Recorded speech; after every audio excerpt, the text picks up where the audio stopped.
Let me first start off by doing an introduction. So first of all, I'm Paul Wheeler, and I'm the Vice President of Aerial Innovation at WSP. Really, I've been passionate about this technology, about remotely piloted aircraft since I was a little kid. And that drove my passion to really become a crewed and uncrewed pilot. Around 2010 is where I really started looking at the UAS or drone technology and testing ways that it could assist with data collection, improve safety, increase return on investments, as well as meet the goals of the data that we really needed for the next generation of transportation. Through all this, it's really been my pleasure to work with many agencies and help them set up and grow their UAS programs, as well as our pilots within WSP who are doing really amazing things with UAS, changing the status quo in data collection and processing across industries. With that, it's also my pleasure and honor to also have Ryan Marlowe with us here today to discuss the amazing things that he's doing with Alaska with UAS.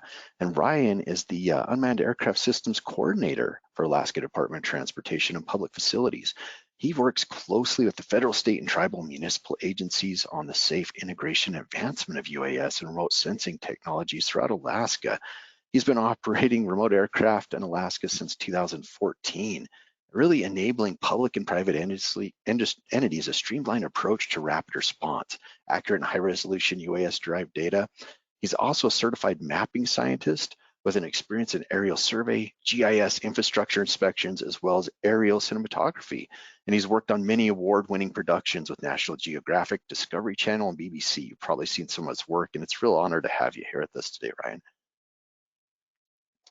So with that, let's get into this. Let's talk about what is UAS, because not everybody may be familiar with that. UAS, or Uncrewed Aircraft Systems, is often referred to as drones or revolutionary aerial vehicles operated without an onboard human pilot. That's kind of where it's at. Now with UAS, it's really a system, hence the aircraft systems piece. So it consists of three components, the aircraft itself, a ground control system, as well as a communication link between the two. They do come in various sizes, from very small handheld models to large sophisticated aircraft, really capable of flying long distances and carrying really significant payloads. We're seeing a big change in what's coming with advanced air mobility as well for other ones that can carry people, packages that we're seeing in cities and other items. Unlike traditional manned aircraft though, UAS are remotely piloted or autonomously controlled, so offering flexibility and versatility in a wide range of applications. UAS has also rapidly evolved over the years, enabling advancements in many fields such as aerial photography, surveillance, agriculture, infrastructure inspections, package delivery, disaster response, and many others, which we're going to be talking about today. Their ability to access these remote or hazardous environments and gather data or perform tasks with precision has made them an invaluable tool across many industries, unlocking new possibilities as well as driving innovation forward. So many of us think as UAS as a new tool, something that's just happened in the last decade or so, or the next few decades. But if you really look at a history of UAS, they've actually been going for quite a long time, clear back as far as 1783, when Gulfier brothers launched the first untethered hot air balloon flight. So again, it didn't have a person on it. As we've seen throughout the timeline here in the 20th and 21st century, rapid technological progress really led to the development of sophisticated UAS, which is capable of autonomous flight, also put on advanced sensor integration and long endurance missions. And really where we're at in the US right now, the widespread adoption here really started around 2016 when the FAA issued Part 107. Prior to that, you had to be a pilot flying under a Section 333. But once they made out the rules for 107, it really opened the framework so people understood what rules they could fly by, what the certification process was, and that's where we really seen that explosion. WSP here, we've been using them quite a bit to help our clients in multiple areas, from water sampling and topography, from mine inspections, bridge inspections, public involvement, confined spaces, environmental assessments, airports. And our latest project is even setting up a communication mesh for advanced air mobility now. So exciting things that are happening in the future. It's definitely bright, and excited to share some of that. We've also seen substantial growth across many industries, and I can highlight one that we've been working closely with is Department of Transportation. If you look, as I mentioned, the framework came out in 2016. You look at 2018, 45% of state DOTs here in the UAS were using UAS. Fast forward to today, all of them are, 100% are using it. And you can see some of these figures here. You've got 72% savings in emergency response, or for overhead sign inspections, over 100,000 US dollars saved, or increasing from 2 to 16 signs, 8-time return on investment. California also found 100 times return on investment, 50% less time, or 308,000 saved since mid-2018 in doing construction quantity measurements. Bridge inspections are also between 60 to 74% we see there. So substantial savings that we see on using UAS over other technology. As I mentioned before, really the expansive potential of UAS is truly remarkable. What we see is capabilities that continue to push the boundaries and redefine possibilities across various industries. They can also play a crucial role in many roles like disaster response efforts, or things that are dirty, dangerous, or dull. Is helping there too. They also can help rapid aerial assessment of affected areas, delivering emergency supplies, monitoring ongoing situations to aid in decision making. Furthermore, they've also seen a way that UAS are transforming the way we approach in filmmaking, photography. I think you've all seen movies. We're getting these amazing aerial shots from the aerial cinematography now, and what Ryan's worked on, those breathtaking perspectives and creative storytelling as well.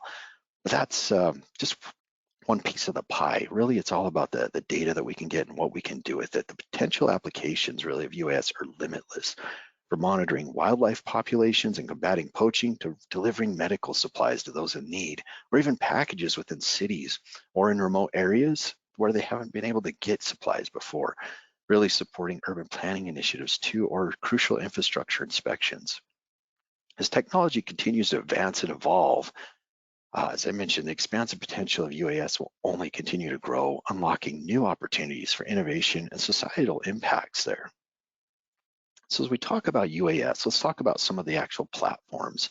So when you're considering this, there's several crucial factors that I'd like to talk about that come into play to ensure that you have success here. One is cruise speed, making sure that you've got the right flight speed to collect your data, understanding what wind characteristics it can handle if you're going to be flying in different environments. The wind is always a vital factor in that because it can make you go from a good day to really a bad day.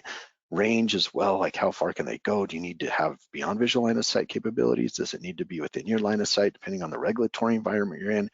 Looking at takeoff and landing sites, and really the data capabilities are fundamental. So understanding what sensors and cameras and equipment on board that you really need, and making sure that those meet your goals, your mission goals, because that's what you should start with as well. So that's some considerations to think about as you're looking at there's two main factors. You got a fixed wing, and then you have your rotorcraft. And rotorcraft come in different flavors, whether it's a quadcopter, hexacopter, or octocopter. You'll see those, but ultimately they're very flexible on when they can fly. They have vertical takeoff and landing. They're very maneuverable. Some of the limitations that they have, however, is they're not very efficient in flight. So your battery times are often less. Because of that, it's getting better with batteries, and we're seeing that improve every day. But overall, that's kind of where it's at. You also have the ability to change your sensors a lot of times quickly, or move your gimbals. So just a quick high-level overview of those. As you look at your fixed wings, they typically have longer flight endurances because they have a wing. They're more efficient in flight. So you can cover larger areas. Sometimes they have less parts to fix if you do have an issue. But they do take larger areas that you're going to need to take off from, even with the VTOL ones that are coming, the hybrid solutions. So even carrying them can be a problem too for some of the larger ones, and you may not be able to do that in a car. So just some quick high-level things. But when we're talking about transforming data collection, this is really where it's all about. Is how do we use the data? What are we doing with it? We can use AI and machine learning, as you can see here in these dam photos that we have, using the technology to fly with UAS, then taking it into software and letting the AI and machine learning identify cracks, do component level monitoring, or seeing what things are changing over time, improving that safety for our workers and that return on investment that you see. And I think we also see a lot of reduction in errors that we've had in the past as well. So with that, I want to turn the time over to Ryan Marlowe to talk about really some exciting and neat things that's happening right now in Alaska. Looks like my webcam blacked out. Or can you see me? It looks like it's blacked out right now. Maybe Yeah. try and turn it on and off again and see if it comes back. not, we can just proceed. Yeah, it looks like it's not starting up. That's all right. Hey, we got Well, your thank voice. yeah, I think I got a low, well, actually, I'm connecting today via Starlink connection out in rural Alaska. So I got a notice that I was low on bandwidth, so it shut off my webcams for me. But yeah, really appreciate having me here today to kind of talk about how we're deploying UAS technologies here in Alaska with Department of Transportation. So a little bit about our program. We have been working with drones, uncrewed systems, UAS, all of these platforms and technologies, even before they were called that, were just RC planes. And so you can kind of see our uncrewed aerial systems deployment plan across the department, from avalanche to airport inspection to hydrology, environmental.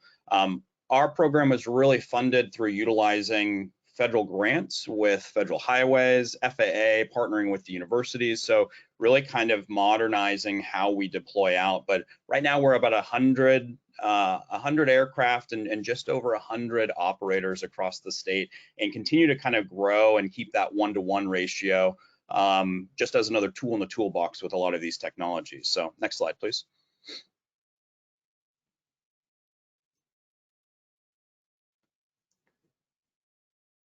So one of the big items for us is just how we deploy these. Really, DOT got an awakening when we had our massive 7.1 earthquake that crippled a lot of our infrastructure, and we just didn't have the ability to respond to multiple locations at the same time. Now, this technology was really just starting. It was just, how do we integrate it into the airspace? How do we share that data? How do we highlight, that this, and how do we utilize this data and repeat these missions over and over again for change detection? So as we're looking at how we respond to natural disasters, it's really just how we keep folks out of harm's way, how that data is collected efficiently, as well as knowing that these items are going to continue to happen. Alaska, I think in the last year, we've had 16 state declared disasters. So it's UAS technologies, and especially our limited staff and state employees around UAS technology brings that operational team with you out into the field with a lot of this tech that we'll talk here today. So next slide, please.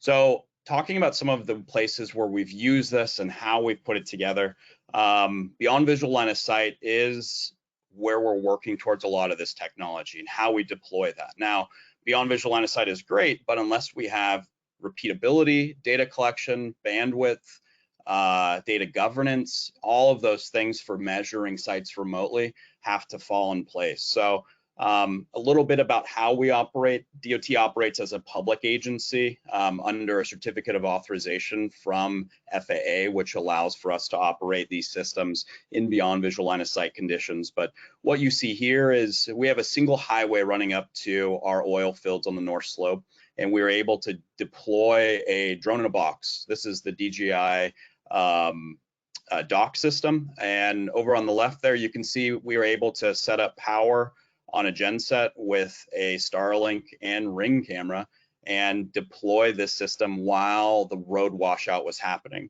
We were able to collect morning and evening data and process that via Esri Cloud and collaborate with SEOC as we were monitoring. And this was really the first time we had ever deployed this outside of utilizing it for avalanche research in an emergency response situation. And one of our biggest takeaways and complaints was that everybody that wasn't on site had better data of what was happening. So it was the construction teams that didn't have any communications on the ground. I mean, we are 20 miles from communication at all. I mean, at a bare minimum in each direction up here. So it's pretty impressive to see where this technology can be used in these remote places and gather that data at such a repeating scale of daily. I think we did 23 days of data up until the river had stopped flooding. So pretty impressive as far as online processing and sharing. So next slide, please.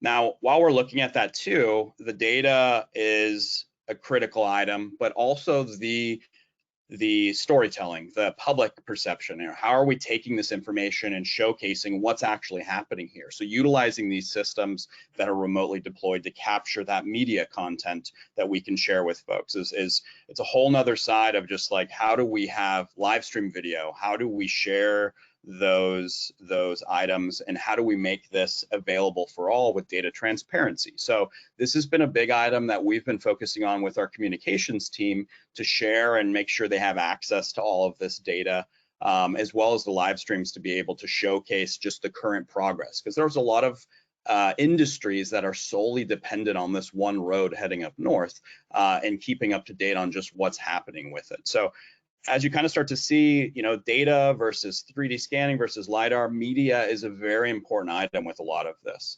And then, of course, being able to bring it back and dock it every day and charge automatically. So next slide, please. Now, as we start to get into some of the bigger data sets and utilizing different technologies, go back, oh, there we go.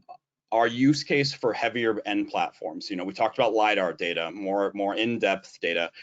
In Juneau, Alaska, we had a glacier outburst that caused significant erosion and basically tore apart homes and the surrounding bodies and shorelines. But it's like, how do you document something at that scale when we don't have aircraft in the area? As UAS. So now something interesting, and you can see on the photo on the left there, is we are now tied between an airport, class Delta, and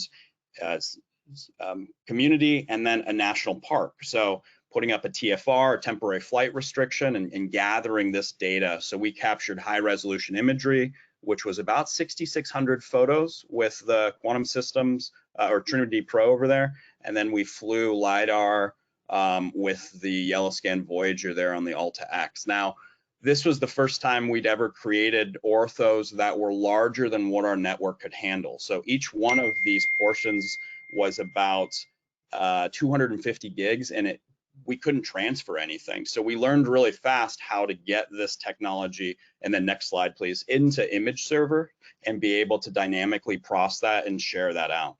Once again, kind of taking our lessons learned, we had a tragic landslide down in Wrangell where we responded, but how do you monitor something that is constantly moving or has the potential to move again? And so with the data that we've been doing with our avalanche detection and our avalanche monitoring, we were able to apply that to this landslide. So we were able to once again put up a TFR, deploy this system, and right now we're still collecting, but we did a 90-day change detection. We were able to pull all of those data layers into an online environment and process that and showcase down there on the bottom of what's moving, or if any. You can see the primary construction area, but we've had this, when we made this slide, it was 65 remote scans, but we've had about 500 hours of operations on this system remotely without a pilot nearby. So it's been pretty fascinating to see how this technology starts to mature and allows for us to monitor these geological hazards without having to put staff at risk. So next slide.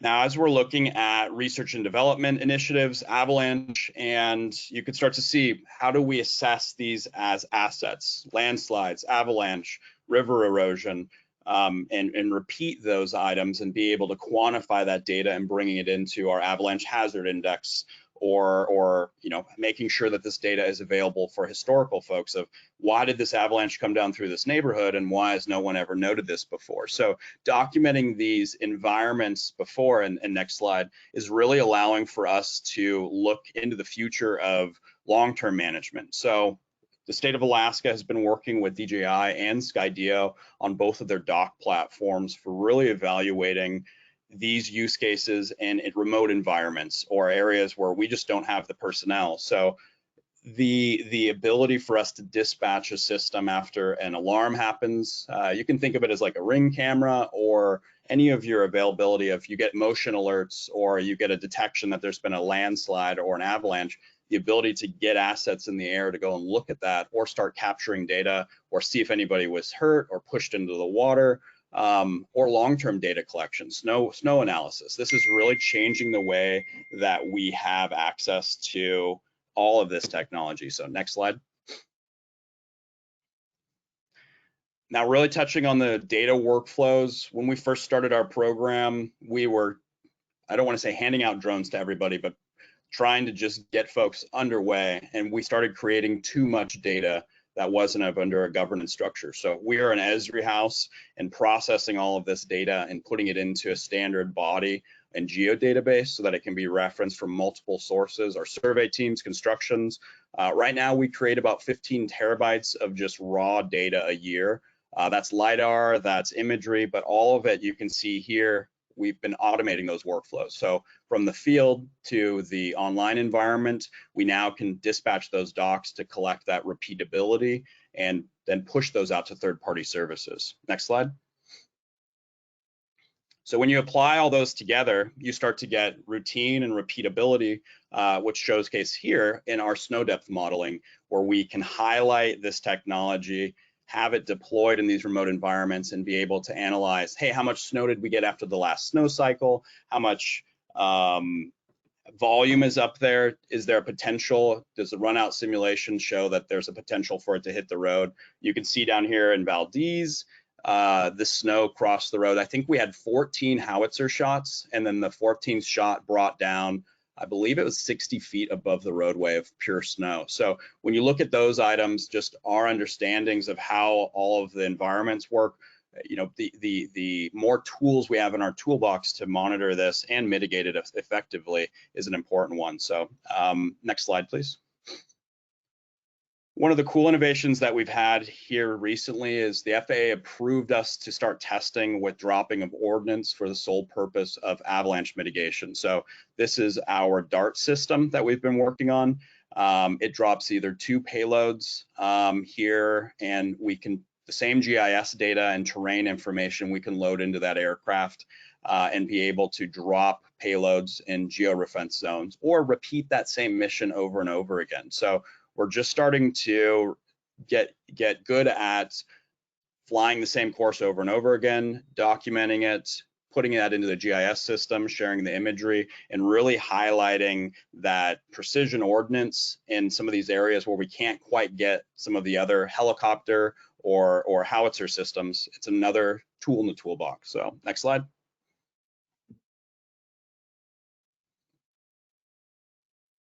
And as far as resources, if you have any questions on what Alaska is working on, you can take the link right there, and I'll hand it back over to Paul. Thanks, Ryan. Great presentation. Exciting to see. And this is, you know, just a small drop in the bucket of all the things that you can do with UAS. And that's kind of what we're trying to show in that limited time that we have here. So with that, let's go into our Q&A. I know we had a few questions in there. These are resources for you. I guess I'll touch on real quick. We've got some National Highway Institute UAS courses that we help develop with federal highways that are free out there. There's 16 modules for you. There's also some other resources there too from federal highways.